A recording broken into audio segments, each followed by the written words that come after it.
Yeah, I think also there need to be like many more ways to talk about climate change, and also in different media formats. But yeah, I like my mind is always thinking like if we talk too positive about it, maybe we forget that we need to do something, and we are just like laying there and it will still work out. Maybe CO2 is put into industrial. Yeah. Now I think if you go away with the idea that we should talk in a positive way about the future, you got me wrong. No. I said talk about a desirable thing. Talk about things which are new, different, inspiring. Positivity is totally boring.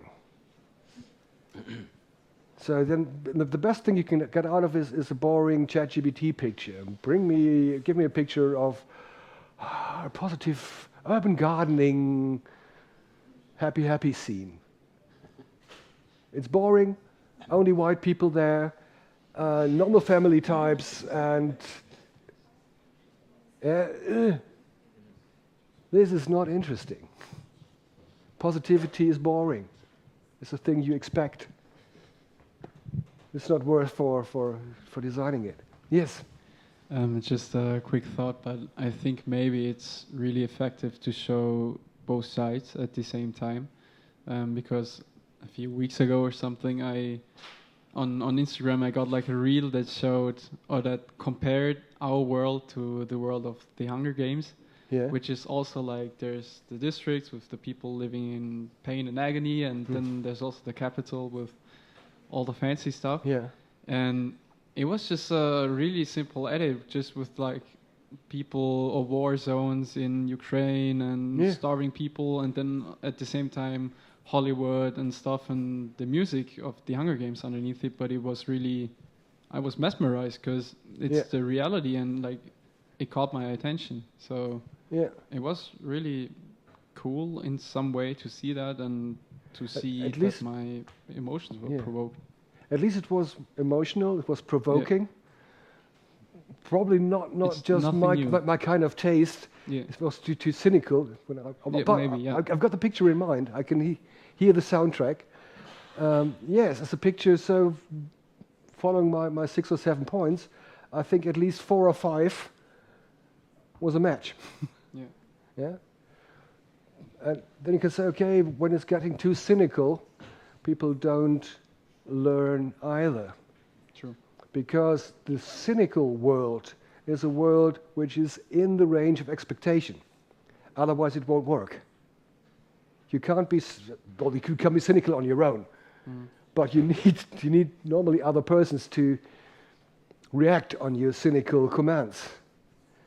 And that means cynicism can only be understood when 2 people are more like on the same level. It doesn't go up and down. Showing this clip to a Ukrainian mother who just lost her kid, not a good idea. And not the other way around. So it's just at the same level. And this is the point where expectations meet expectations. And so at the end of it, cynicism is a boring thing. And you don't have to waste time on boring things. There's just repeating cliches. Sometimes funny. But it's not design.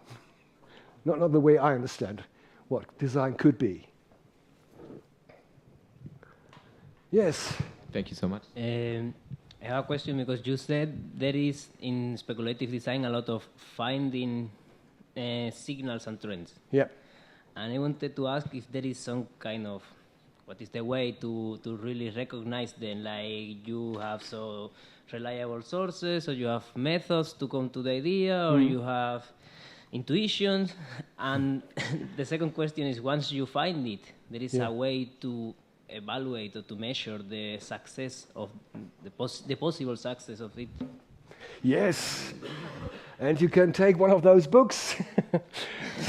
So here's a step-by-step description, how to find signals, how to collect them, and how to bring them from signals to ideas. So this is a quite complicated thing, but well, yeah, if you understand the design thinking process, you can understand the speculative design process. It's not that different. But yes, most of the students have some problems to understand what a signal is.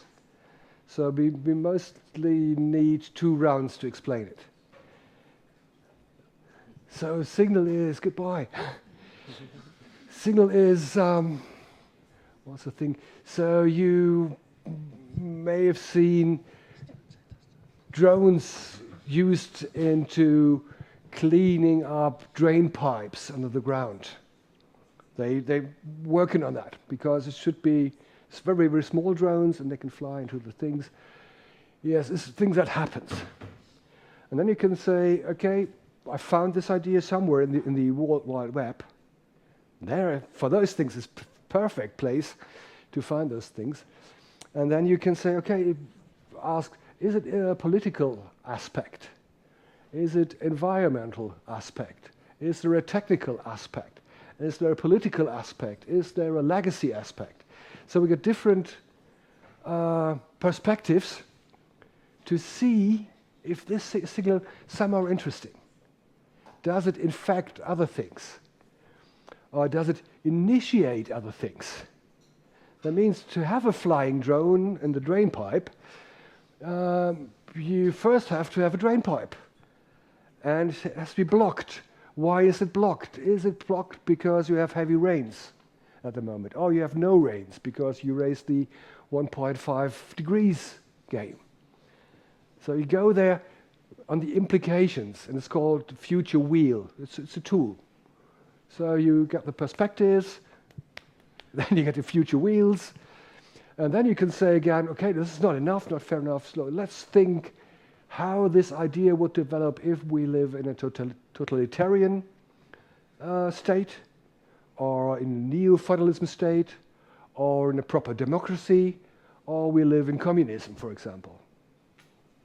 And then you can say, okay, how would this idea develop? And as designers, we are quite fast. That means you can compute a few hundred signals per day with all those aspects. And if you do it in a group, 10 people, I'll get thousands a day. So it's thousands of the signals of those possible scenarios. And then you discuss it, and you will easily find, oh, this is probably from your guts. Where you say, well, this is interesting. There are so many aspects on it. Let's go deeper. And then you go over, like a design tool, go over and over and over and over. Repeat. Did this answer your question?